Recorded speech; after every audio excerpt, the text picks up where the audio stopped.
आपको क्वेश्चन दिया गया है, निम्न में से कौन सी बीमारी है वो वायरस के द्वारा होती है।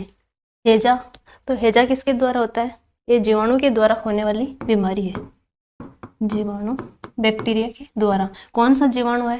हैजा विब्रियो कोलोरी जीवाणु के कारण होता है। दाद है, ये किसके कारण होता है? कवक के द्वारा। कवक के द्वारा होने वाली बीमारी है। इसका वो कवक का नाम क्या है आपको पूछा जा सकता है। एस्परजिलस ट्राइगोफाइटोन। एस्परजिलस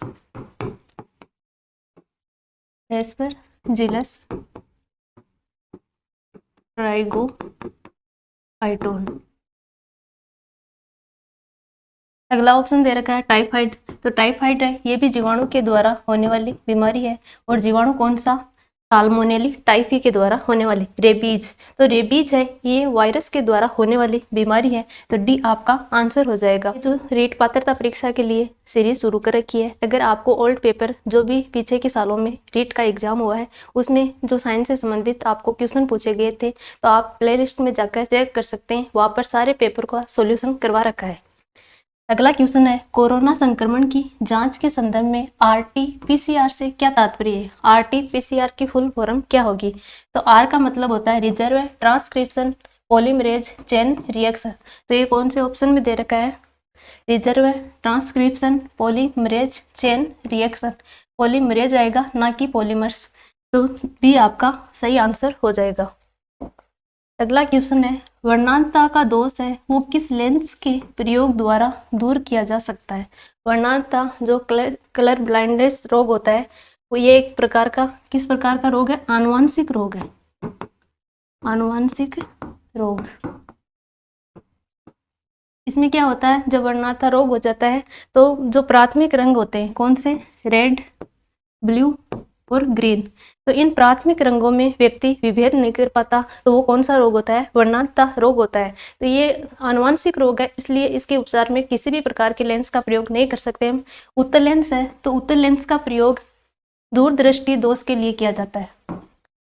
दूरदृष्टि के लिए अवतल लेंस का निकट दृष्टि, जिसे मायोपिया भी कहते हैं, उसमें काम में लिया जाता है। सिलेंडरी लेंस है, इसका प्रयोग किसमें किया जाता है? जो अबिंदुता रोग हो जाता है तो उसके यूज के लिए सिलेंडरी लेंस का प्रयोग किया जाता है। तो आपका आंसर कौन सा होगा? इनमें से कोई नहीं, ये आंसर हो जाएगा, क्योंकि एक आनुवांशिक रोग है, इसके उपचार के लिए किसी भी प्रकार का लेंस काम में नहीं ले सकते। और जो ये वर्णांतता रोग है, इसकी खोज सबसे पहले किसने की थी? डॉल्टन ने की थी, इसलिए इसको क्या बोला जाता है? डॉल्टन रोग भी कहा जाता है। अगला क्वेश्चन है, निम्न में से कौन सी धातु है वो अन्य धातुओं के साथ अमलगम बनाती है? अमलगम यानी जो पारा धातु है, कौन सी है? पारा किसके साथ? धातु के साथ क्रिया करके क्या बनाती है? अमलगम बनाती है। तो आपका आंसर कौन सा होगा? बी, पारा है। पारा है, ये सभी प्रकार की धातुओं के साथ अमलगम बनाती है, लेकिन लोहे के साथ अमलगम नहीं बनाती है। तो ये भी आपको ध्यान में रखना है, लोहे के साथ पारा अमलगम नहीं बनाएगा। हीरोइन का रासायनिक नाम क्या है?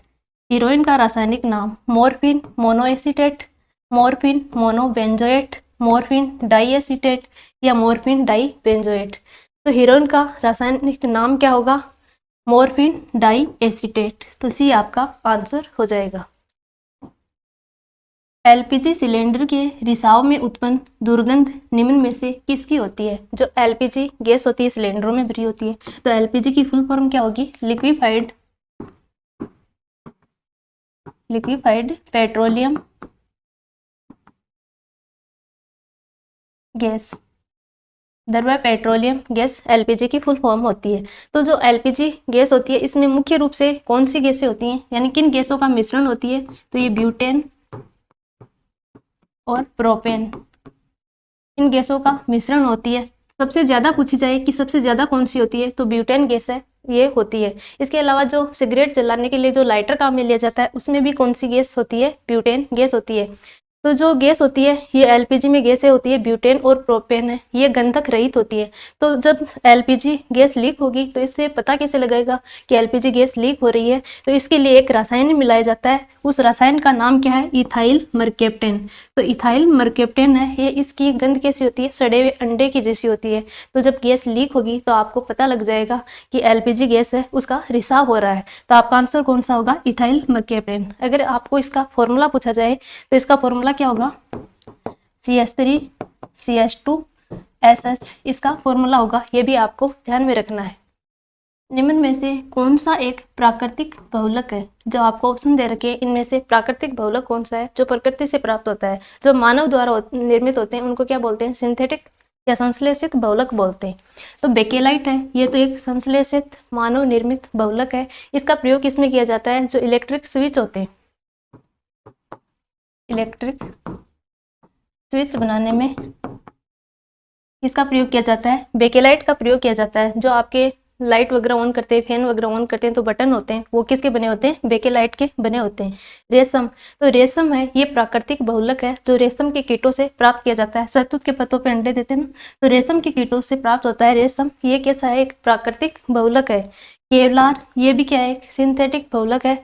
इसका प्रयोग किसमें किया जाता है? जो साइकिल के टायर होते हैं, इसके अलावा जो बुलेट प्रूफ वेस्ट होते हैं उनको बनाने में भी किसका प्रयोग किया जाता है? केवलार का प्रयोग किया जाता है।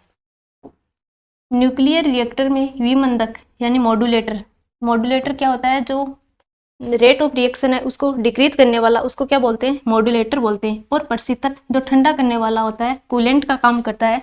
तो दोनों की तरह प्रयुक्त होने वाला पदार्थ कौन सा होता है? यानी विमंदक और प्रशीतक के रूप में किसको काम में लिया जाता है? तो भारी जल, जो भारी जल होता है जिसका फॉर्मूला क्या होता है? D2O, भारी जल, इसी को विमंदक और प्रशीतक कूलेंट के रूप में काम में लिया जाता है। इसके अलावा आपको इसका नाम भी पूछा जा सकता है कि D2O का नाम क्या होता है? Deuterium oxide,